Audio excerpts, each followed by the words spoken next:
नमस्कार दोस्तों, आप सभी का फिर से स्वागत करता हूं सुखदीप की आवाज़ में। दोस्तों, आज की हमारी कहानी बहुत ही ज़्यादा खूबसूरत होने वाली है, इसलिए आप कहानी को पूरा सुनें।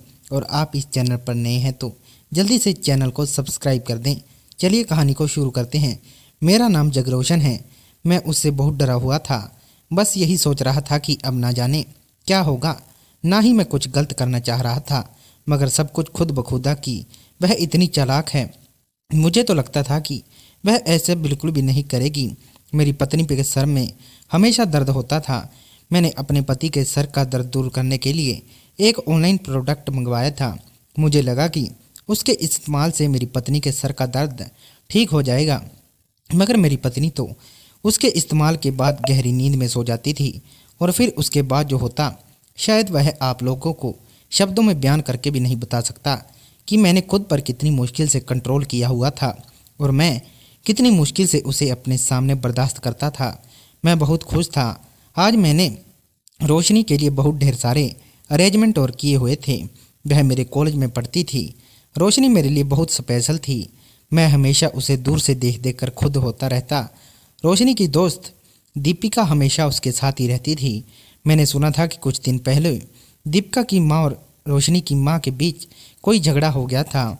इस दौरान वह दोनों एक दूसरे के घर पर नहीं जा रही थी। वह दोनों एक दूसरे की पड़ोसन भी थी और एक दूसरे की बहुत अच्छी दोस्त भी थी।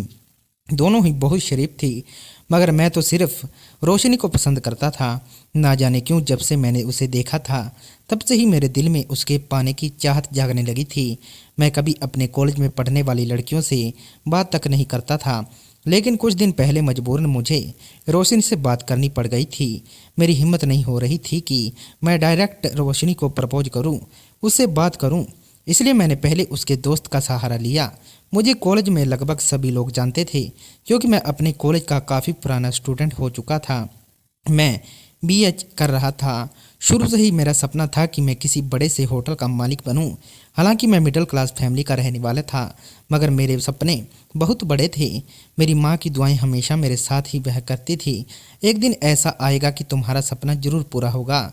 हम दो भाई बहन थे। मेरी बहन की शादी हो चुकी थी। मेरी मम्मी मेरे लिए लड़की तलाश कर रही थी, मगर अभी मैं शादी नहीं करना चाहता था। पहले मुझे अपना करियर बनाना था। लेकिन अब जब मुझे रोशनी पसंद आ ही गई तो मैंने सबसे पहले उसे प्रपोज करने की कोशिश की थी। मैंने उसकी सहेली दीपिका से बात की। मैंने दीपिका से कहा कि दीपिका, तुम्हें मेरा एक काम करना होगा। मैं जानता हूँ कि तुम्हें यह बात बुरी भी लग सकती है, लेकिन मैं क्या करूँ। मैं अपने दिल के हाथों मजबूर हो चुका हूँ। वह कहने लगी कि अब आप बातों को कितना घुमाओगे, मुझे बताओ भी तो सही क्या बात है। मैंने कहा, दीपिका, मुझे तुम्हारी दोस्त रोशनी बहुत अच्छी लगती है, जो हमेशा तुम्हारे साथ रहती है। मैं उसे पसंद करने लगा हूँ। प्लीज़ जाकर उसे मेरा प्रपोजल दे दो। मेरी बात सुनकर दीपिका मुस्कुराने लगी थी। उसने कहा कि यह बात आप उसे डायरेक्ट भी तो बोल सकते थे। मैंने कहा कि मेरे अंदर इतनी हिम्मत नहीं है कि मैं उसका सामना करूं। तुम उसको बोल देना। दीपिका मेरी बात सुनकर इनकार करने लगी। उसने कहा, मैं यह बात उससे नहीं कह सकती। मैंने कहा, अरे क्यों नहीं कह सकती, मैं उसे पसंद करता हूँ। वह कहने लगी, शायद वह आपको पसंद ना करती हो। मैंने कहा कि ऐसे कैसे पसंद नहीं करती होगी, मुझ में कोई कमी है। तुम एक बार उससे पूछ भी तो सकती हो सकता है कि वह भी मुझे पसंद करती हो और उसने कभी किसी के सामने यह बात जाहिर ना की हो, कोशिश ना की हो। मैंने दीपिका से बहन रिक्वेस्ट की तो दीपिका रोशनी तक मेरी बात पहुंचाने के लिए राजी हो गई थी। उसने जाकर रोशनी से बात कर ली थी। 2 दिन के बाद जब मैंने दीपिका से पूछा तो उसका जवाब दिया और वह कहने लगी, वह तुमसे खुद बात करना चाहती है। कल कॉलेज के बाहर कैंटीन में वह तुमसे इस बारे में बात करेगी। मैं दीपिका की बात सुनकर बहुत खुश हुआ था। मुझे लगता था कि रोशनी दीपिका की बात को अच्छी तरह से समझ गई है, तभी तो वह मुझसे बात करना चाहती हैं, मुझे मिलना चाहती हैं। इसलिए आज मैंने कैंटीन में एक टेबल बुक करवा दिया था और उसकी अच्छी तरह से डेकोरेशन भी करवा दी थी। वेटर से कह दिया था कि जब मेरी दोस्त आएगी तो तुम्हारे कैंटीन के जो भी महंगी और फेमस आइटम हैं उसे मेरे टेबल पर सर्व कर देना। मैं बहुत खुश था। अच्छे से कपड़े पहनकर और अच्छे से रेडी होकर मैं कैंटीन में रोशनी के आने से 10 मिनट पहले ही आकर बैठ गया था। उस दिन कॉलेज में कुछ स्टूडेंट जब कैंटीन में आ रहे थे, वो बार बार डेकोरेट हुई टेबल को देख रहे थे। वह लोग समझ गए थे कि आज कुछ स्पेशल है और यह दिन मेरे लिए स्पेशल ही तो था।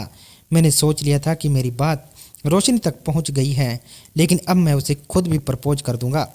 मैं बड़ी बेसब्री से उसका इंतजार कर रहा था। थोड़ी देर बाद रोशनी ने कैंटीन के अंदर एंट्री की तो मेरी नज़रें उसको देखते ही रह गई थी। मैं खुश हो गया था। मैं जल्दी से खड़ा हो गया और मैंने उसे बैठने का इशारा कर दिया। वह अपने साथ दीपिका को भी साथ लेकर आई थी। मैंने दीपिका से कहा कि तुम अकेली भी तो आ सकती थी, रोशनी से तो मैं बात कर चुका हूँ। मेरी बात पर वह हंसने लगी और कहने लगी कि अच्छा, ऐसी भी कौन सी पर्सनल बात है जो तुम अकेले में करना चाहते हो। मैंने कहा कि तुम इतनी अनजान क्यों बन रही हो, तुम्हें तो सब कुछ पता है ना। अच्छा, बैठकर बातें करते हैं और कुछ ऑर्डर भी करते हैं। तभी दीपिका कहने लगी कि मुझसे बात करने के लिए ज़्यादा ही एक्साइटेड लग रहे हो। मैंने कहा कि तुमने मेरे लिए अपना कीमती वक्त निकाला तो फिर मैं एक्साइटेड क्यों नहीं होता। वो कहने लगी कि अच्छा बताओ, तुम क्या कहना चाहते हो। मैंने कहा कि मैं क्या कहूँ, रोशनी ने तुम्हें बताया नहीं, मैं तुम्हें पसंद करता हूँ। वह उसके सामने शर्माने लगा था। मेरी बात सुनकर फिर से रोशनी जोर जोर से हंसी और कहने लगी कि तुमने अपनी शक्ल देखी है, ऑटो पायलट जैसी शक्ल है। तुम कद काट के अच्छे हो तो क्या हुआ, लेकिन मुझे पसंद नहीं हो। और हैसियत क्या है तुम्हारी जो तुमने मुझे प्रपोज किया। तुम जैसे लड़कों को मैं घास भी नहीं डालती। अच्छी तरह से जानती हूँ मैं तुम जैसे लड़कों की हकीकत। आइंदा मुझसे दूर रहना। मुझसे या मेरी दोस्तों से किसी भी तरह की मुझसे रिलेटेड कोई गलत बात मत करना, कोई भी जरूरत नहीं है। मैंने कहा, यह तुम क्या कह रही हो रोशनी, प्लीज़ धीमी आवाज़ में बात करो, सभी लोग हमें देख रहे हैं। रोशनी ने अपनी आवाज़ और तेज कर ली और कहने लगी कि देख रहे हो तो देखते रहें, लोगों को भी तो पता चले कि तुम मुझे प्रपोज कर रहे हो। आइंदा इनमें से किसी भी हिम्मत नहीं होगी मुझे प्रपोज करे। मेरा प्रिंस चार्मिंग तो कोई और ही होगा, तुम जैसा लड़का नहीं। और हैसियत क्या है तुम्हारी जो तुम मुझे प्रपोज करने चले आए। टेबल पर रखे फ्लावर पॉट को हाथ से गिराकर दूर फेंक दिया। वहाँ पर मौजूद सारे ही लोग हमें गौर गौर से देख रहे थे। मुझे शर्मिंदगी महसूस हो रही थी। रोशनी वहाँ से चली गई थी। वापस पलटकर मैंने उसे आवाज़ भी नहीं दी, क्योंकि वह सबके सामने मेरी काफ़ी बेइज्जती कर चुकी थी। मुझे उससे ऐसी उम्मीद कभी नहीं थी। मेरी आंखों में आंसू आ गए। कुछ लोग मुझे देखकर हंस रहे थे तो एक दो लोगों ने मोबाइल निकालकर मेरी वीडियो भी बना ली थी। रोशनी वहीं खड़ी रही। मैंने अपने आंसू भरी नज़रों से दीपिका की तरफ देखा और कहा, अगर उसका जवाब यही था तो तुम मुझे खामोशी से भी तो बता सकती थी, इतना तमाशा लगाने की क्या ज़रूरत थी। दीपिका कहने लगी कि मुझे नहीं पता था कि वह तुम्हारे साथ ऐसे रिएक्ट करेगी। वैसे उसने मुझे इनकार कर दिया था कि वो तुम्हें पसंद नहीं करती। उसके सपने बहुत ऊंचे हैं, आइंदा उसके बारे में मत सोचना। उसके दिल में तो कोई लड़का नहीं, बल्कि वह चाहती है कि उसकी शादी किसी अमीर लड़के से हो, किसी ऐसे लड़के से हो जो सारी ज़िंदगी उसे ऐशो आराम की ज़िंदगी दे सके। मुझे माफ़ कर देना, इस सब में मेरी कोई गलती नहीं है और आइंदा इस लड़की से दूर रहना। वह भले ही मेरी दोस्त है, मगर वह जिस तरह तुम्हारी बेइज्जती करके गई है, यह तो मुझे भी पसंद नहीं आया। यह कहकर दीपिका भी वहाँ से चली गई थी। मैं अपने घर आ गया था और खुद को मैंने अपने कमरे में बंद कर लिया था। मैं जो अपने माता पिता का लाडला बेटा था, क्यों मुझे रोशनी से रिजेक्ट कर दिया था, मेरी कुछ समझ में नहीं आ रहा था। उस दिन मैं सबसे ज़्यादा रोया था और फिर मैंने धीरे धीरे अपने दिल से रोशनी को निकाल दिया था। ऐसा करना मेरे लिए वाकई मुश्किल था, मगर रोशनी मोहब्बत के लायक नहीं थी। वैसे भी कॉलेज में मेरा फाइनल ईयर चल रहा था। एग्ज़ाम कंप्लीट होने के बाद मुझे अपने करियर का फोकस करना था। लेकिन जितने दिन मैं कॉलेज में रहा, इतने दिनों में कई बार रोशनी ने मुझे लोगों के सामने जलील करने में कोई कसर नहीं छोड़ी थी। वह हर तरह से अपनी सहेलियों के साथ मिलकर मेरी मजाक उड़ाया करती थी।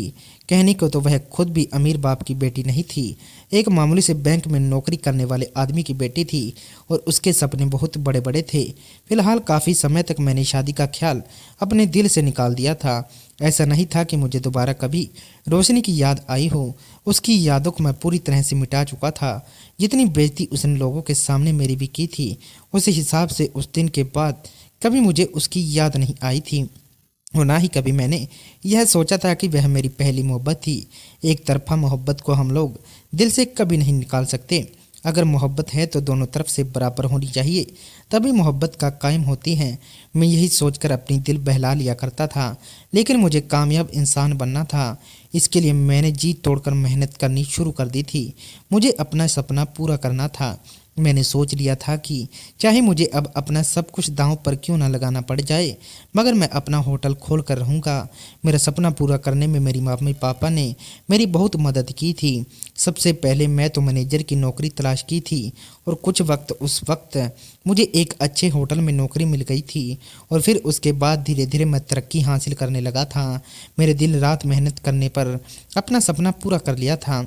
मैंने छोटा ही सही मगर अपना एक होटल खोल लिया था। मुझे उम्मीद थी कि एक दिन मुझे इस छोटे से होटल को बड़ा करने की भी तरक्की हासिल हो जाएगी। फिलहाल मेरा सपना धीरे धीरे पूरा होता जाता था। वहाँ देखकर मैं बहुत खुश होने लगा।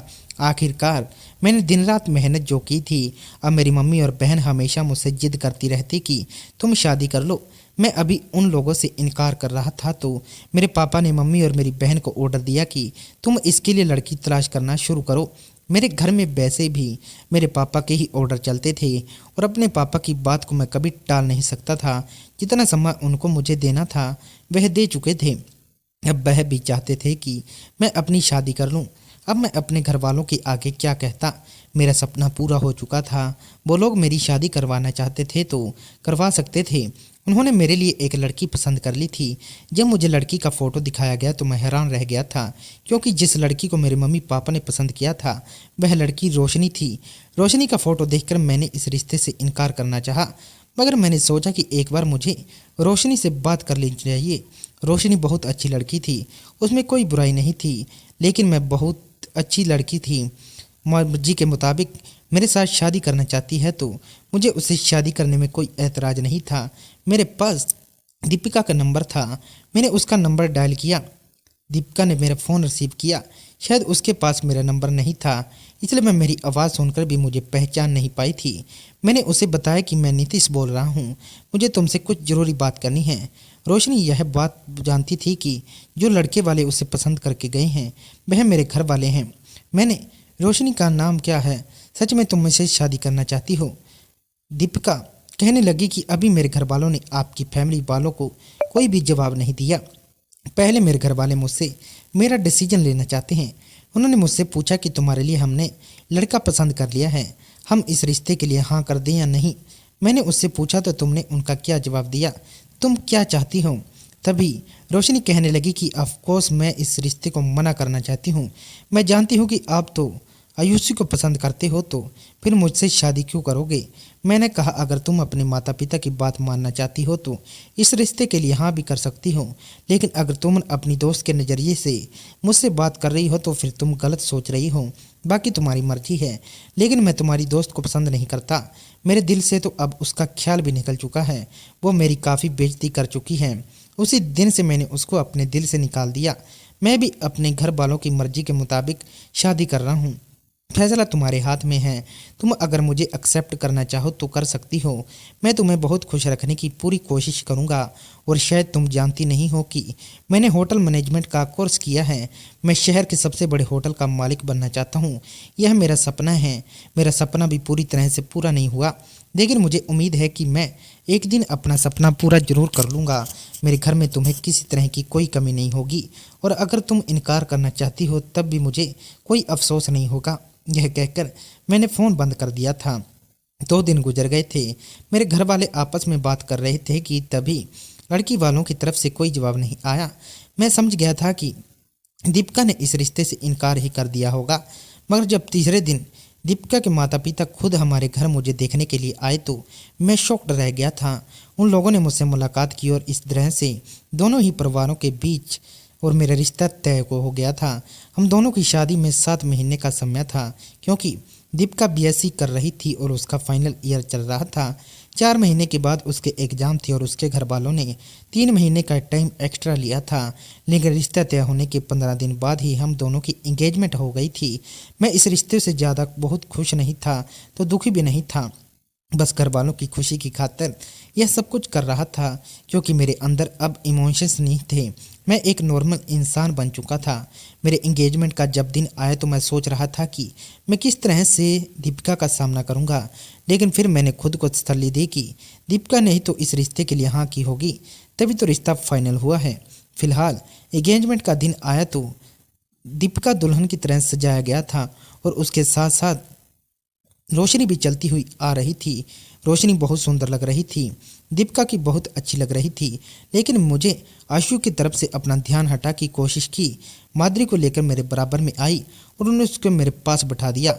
वह माधुरी से कहने लगी कि अरे वाह माधुरी, जिस लड़के ने तुम्हारे हाथ में मेरा प्रपोजल भेजा था, तुम तो उसी से शादी करने जा रही हो। क्या यह बात तुम्हारे लिए काफ़ी नहीं की? इसके दिल में मैं थी, लेकिन मेरे सपनों का राजकुमार तो कोई और ही है और अब वह मुझे मिल चुका है। मगर दीपिका, तुम अपना ख्याल रखना, मेरी ज़िंदगी और तुम्हारी ज़िंदगी में बहुत डिफरेंस होगा। इंसान को अपनी सोच बहुत हाई लेवल की रखनी चाहिए। जैसे कि खासकर लड़कियों को यह कहकर रोशनी जोर जोर से हंस रही थी। वह मुझ पर ताने कस रही थी। मैं आज भी उसकी दी हुई इंसल्ट को खामोशी से बर्दाश्त कर रहा था, जबकि दीपिका बार बार उसे खामोश रहने का इशारा दे रही थी। थोड़ी देर के बाद मैंने और दीपिका ने एक दूसरे को अंगूठी पहनाई और इस तरह हम दोनों के रिश्ते को मजबूती मिल गई थी। एंगेजमेंट का फंक्शन ख़त्म होने के बाद जब मैं घर आया और कपड़े चेंज करने के बाद अपने बिस्तर पर लेटा तो मैंने अपना फ़ोन चेक किया। मेरे मोबाइल पर दीपिका के नंबर से बहुत सारी कॉल आई हुई थी। मेरा फ़ोन साइलेंट पर था। मैंने दीपिका के नंबर पर कॉल बैक की। दीपिका मुझे कुछ परेशान नज़र आ रही थी। मैंने कहा कि क्या हुआ, सब ठीक तो है ना? इस समय फ़ोन कर रही हो और भी इतनी ढेर सारी कॉल। दीपिका कहने लगी, मुझे आपसे माफ़ी मांगनी थी। दीपिका की तरफ से वो पागल है और इसी तरह की बातें करती है। मुझे लगा आपको हर्ट हुआ होगा, यही पूछने के लिए मैंने आपको कॉल की है। आप प्लीज़ उसकी बात का बुरा मत मानना। वह मेरी बहुत अच्छी दोस्त है, मैं उसे काफ़ी लंबे समय से जानती हूँ। हर इंसान का अपना एक ड्रीम होता है। जैसा आपका ड्रीम आपका बिजनेस है, इस तरह रोशन का ड्रीम भी किसी अच्छे और अमीर लड़के से शादी करना है और लग्जरी लाइफ को जीना है। मैंने कहा, लेकिन तुम मुझे यह सब क्यों बता रही हो? वह कहने लगी कि आज उसने फिर से आपके साथ इंसल्ट की। मुझे बहुत बुरा लगा। मैंने कहा कि कोई बात नहीं, वह तुम्हारी दोस्त है, मुझे उससे कोई भी मतलब नहीं है। दीपिका कहने लगी कि हाँ, लेकिन वह दिल की बुरी नहीं है। उसने मुझसे कहा है कि मैं इस रिश्ते के लिए हाँ कर दूँ। मैंने उसे इस बारे में पूछा था। मैंने कहा तो तुमने अपनी सहेली के कहने पर रिश्ते के लिए हाँ की थी। उसने कहा कि नहीं नहीं, मेरे घर वालों को आप पसंद थे और मुझे भी। यह कहकर दीपिका खामोश हो गई थी। थोड़ी देर के बाद वह फिर से बोली कि आप अच्छे लग रहे थे। यह कहकर उसने फ़ोन बंद कर दिया। दीपिका की बातों से मुझे यह एहसास हो गया था कि वह सच में बहुत अच्छी लड़की है और मेरे लिए बिल्कुल परफेक्ट है। इसलिए मुझे उससे शादी करने के लिए ज़्यादा सोचना नहीं चाहिए। अब धीरे धीरे कभी कभी मेरी दीपिका से फ़ोन पर बातें होती रहती। मैं तो उससे रोशनी का कोई भी जिक्र नहीं करता था, वही मुझे अपने दोस्त की बातें बताती रहती। एक दिन उसने मुझे बातों ही बातों में बताया कि रोशनी को उसका प्रिंस चार्मिंग मिल गया है। जैसे लड़की की उसे तलाश थी वह बिल्कुल वैसा ही है, देखने में स्मार्ट, अमीर, पढ़ा लिखा। मैंने कहा, चलो यह तो अच्छी बात है, उसका सपना पूरा हो गया। तो वह शादी कब कर रही है?